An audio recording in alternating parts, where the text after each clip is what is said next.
തമ്പുരാന്റെ ഭാര്യ മേഴ്സിഭായ് തമ്പുരാട്ടി, സദാചാരബോധത്തിന്റെ കാവൽ പടയാളി. നിന്റെ സദാചാരത്തിന്റെ കഥയൊക്കെ കുറെയൊക്കെ എനിക്കും അറിയാമടി. നിന്റെ പഴയ കുറ്റിക്കാരുടെ കണക്കൊക്കെ വേണമെന്ന് ഞാൻ എണ്ണി പറയണോ? എന്റെ ക്യാമറയുടെ മുമ്പിൽ അരച്ചാൻ തുണി കൊടുത്ത് അഴിഞ്ഞാടിയ നിന്നെ വിവാഹം ചെയ്താണ് ഞാൻ എന്റെ ജീവിതത്തിൽ ചെയ്ത ഏറ്റവും വലിയ അബദ്ധം. പക്ഷെ നീ ഒന്നോർത്തോ, പറ്റിയ അബദ്ധം സമയം പോലെ തിരുത്താനും ഈ രവിവർമ്മയ്ക്ക് കഴിയുമെന്ന് മനസ്സിലായോ നിനക്ക്? ഇനി നീ അതേകാലം ഇവിടെ രാജകുമാരിയെ പോലെ വാഴാമെന്ന് കരുതണ്ട.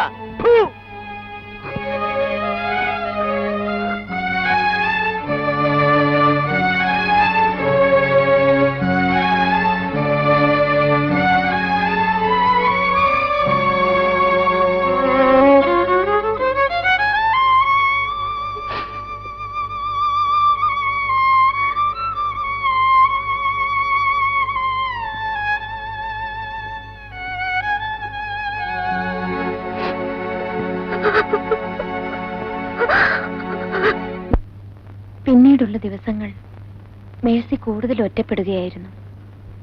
ആ വലിയ ബംഗ്ലാവിന്റെ കനത്ത ചുവരുകൾക്കുള്ളിൽ മേഴ്സി തന്റെ ദുഃഖങ്ങൾ ഒതുക്കാൻ ശ്രമിക്കുമ്പോൾ രവിവർമ്മയുടെ താളം തെറ്റിയ ജീവിതത്തിലേക്ക് പുതിയ പുതിയ പെൺകുട്ടികൾ കടന്നു വരികയായിരുന്നു.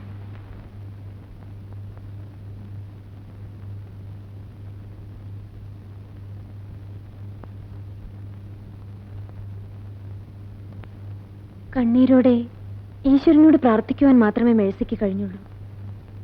1-2 മാസങ്ങൾ കഴിഞ്ഞു.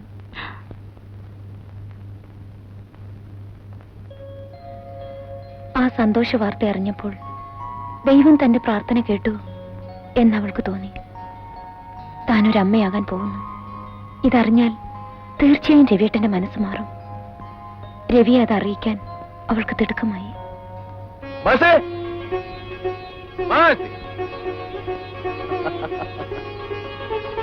നീ ഫോണിൽ കൂടെ പറഞ്ഞല്ല സത്യമാണോ? എന്റെ മേഴ്സി ഒരു കുഞ്ഞിന്റെ അമ്മയാകാൻ പോകുന്നു. ഈ വീട്ടിലൊരു കുഞ്ഞ് ജനിക്കാൻ പോകുന്നു. എന്റെ എല്ലാ സ്വത്തുക്കൾക്കും ഒരു അവകാശം ഉണ്ടാകാൻ പോകുന്നു. വണ്ടർഫുൾ.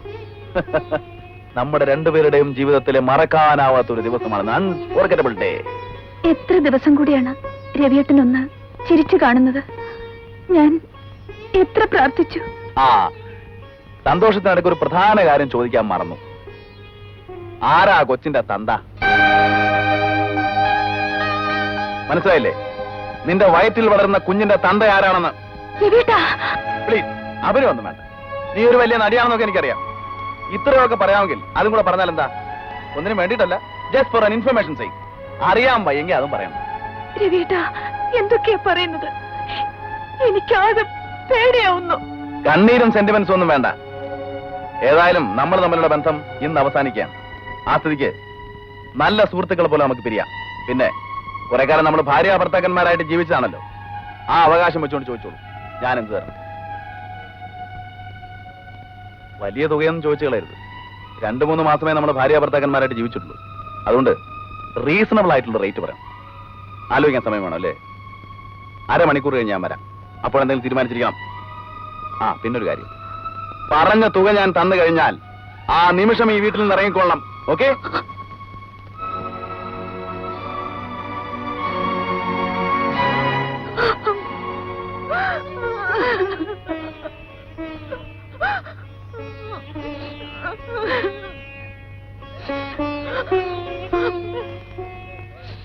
ആ രാത്രി തന്നെ കണ്ണീരോടെ മേഴ്സി രവിയുടെ വീട് വിട്ടിറങ്ങി.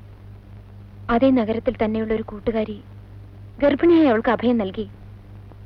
തന്റെ രവിയേട്ടന്റെ മനസ്സ് എന്തെങ്കിലും മാറുമെന്ന പ്രതീക്ഷയിൽ മേഴ്സി ഓരോ ദിവസവും തള്ളി നീക്കി. ഇതിനിടെ രവിവർമ്മ വിവാഹമോചനത്തിന് കേസ് കൊടുത്തിരുന്നു. മേഴ്സിക്ക് മറ്റു പലരുമായി അവിഹിത ബന്ധമുണ്ടെന്നും അവളുടെ ഗർഭത്തിലുള്ള കുഞ്ഞ് തന്റേതല്ലെന്നും കോടതിയിൽ വാദിച്ചു. രവിയെ കുറ്റപ്പെടുത്തിയ ഒരു അക്ഷരം പോലും മേഴ്സി കോടതിയിൽ പറഞ്ഞില്ല. വിവാഹമോചനം അനുവദിച്ചെങ്കിലും കോടതി മേഴ്സിയോട് കരുണ കാണിച്ചു. ജനിക്കാൻ പോകുന്ന കുഞ്ഞിനും മറ്റൊരു ജോലി കിട്ടും വരെ മേഴ്സിക്കും രവിവർമ്മ ചെലവിന് കൊടുക്കണമെന്ന് വിധിയുണ്ടായി.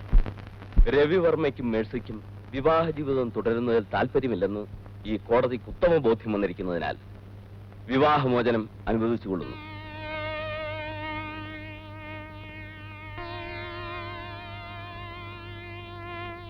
ഗർഭിണിയായ മേഴ്സിക്ക് പ്രസവ ചിലവുകളും ജനിക്കുന്ന കുട്ടിക്ക് പ്രായപൂർത്തിയാകുന്നതുവരെ ജീവനാംശവും ഒന്നാം കക്ഷി രവിവർമ്മ മാസം തോറും നൽകേണ്ടതാണെന്ന് ഈ കോടതി വിധിച്ചിരിക്കുന്നു.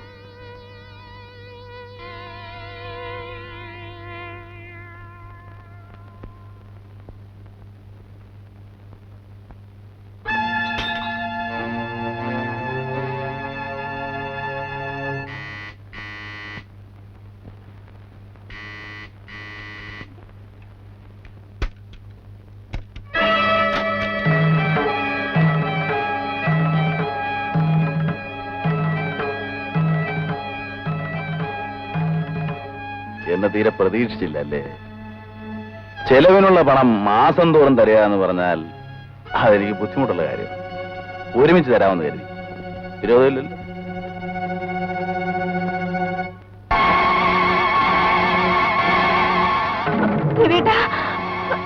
എന്നെ ഒന്നും ചെയ്യരുത്.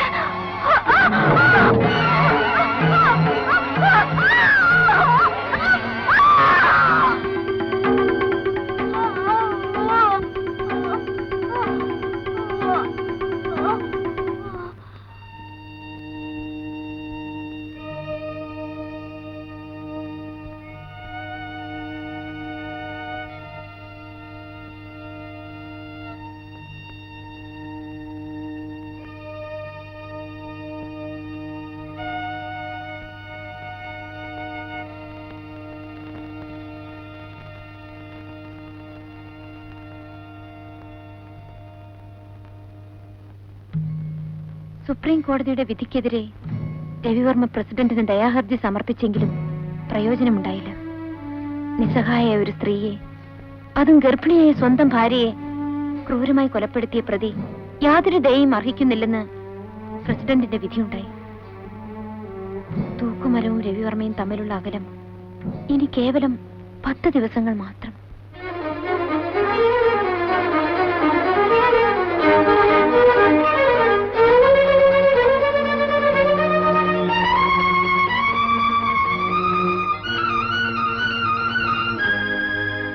തൂക്കുമരം കാത്തുകിടക്കുന്ന കുറ്റവാളികൾ എന്ന ഫീച്ചറിനെ അഭിനന്ദിച്ചുള്ള കത്തുകളാണ് ഈ കിടക്കുന്നത്.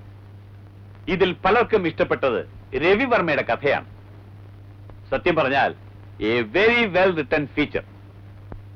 മിസ് ശശികല വർഗീസിനെ നമ്മുടെ പത്രത്തിന്റെ പേരിൽ ഞാൻ അഭിനന്ദിക്കുന്നു. Thank you sir. ഇരിക്കൂ. ഒരു കാര്യം നിങ്ങൾ ഓർക്കണം, എല്ലാ ആഴ്ചയിലും നമ്മളിങ്ങനെ എഡിറ്റേഴ്സ് കോൺഫറൻസ് കൂടുന്നത് പരസ്പരം അഭിനന്ദിക്കാനും പുകഴ്ത്താനും വേണ്ടി മാത്രമല്ല. ശക്തമായ വിമർശനം വേണം. എങ്കിൽ മാത്രമേ നമ്മുടെ പത്രത്തിന്റെ നിലവാരം ഉയരുകയുള്ളൂ. ഈ കിടക്കുന്ന കത്തുകളിലെ അഭിനന്ദനങ്ങളും അഭിപ്രായങ്ങളും അതിന്റെ മുഖവിലേക്ക് സ്വീകരിക്കാൻ നമുക്ക് നിവൃത്തിയില്ല. പലരും അവരുടെ പേര് പത്രത്തിൽ അച്ചടിച്ച് കാണാൻ ആഗ്രഹിക്കുന്നവരാണ്. പക്ഷേ ഈ കത്ത് അങ്ങനെ അങ്ങ് തള്ളിക്കളയാൻ പറ്റുകയില്ല.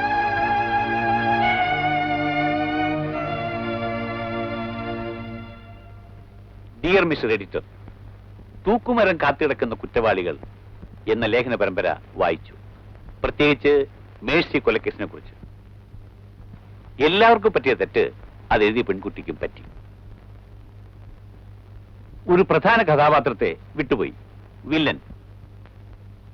ഏതോ മുൻ ധാരണയുടെ അടിസ്ഥാനത്തിൽ ഒരു നോവലിന്റെയോ കഥയുടെയോ സ്വഭാവമാണ് ആ ലേഖനത്തിന്. ആ ലേഖനം എഴുതിയ പെൺകുട്ടിയെ എന്റെ അഭിനന്ദനങ്ങൾ അറിയിക്കുക.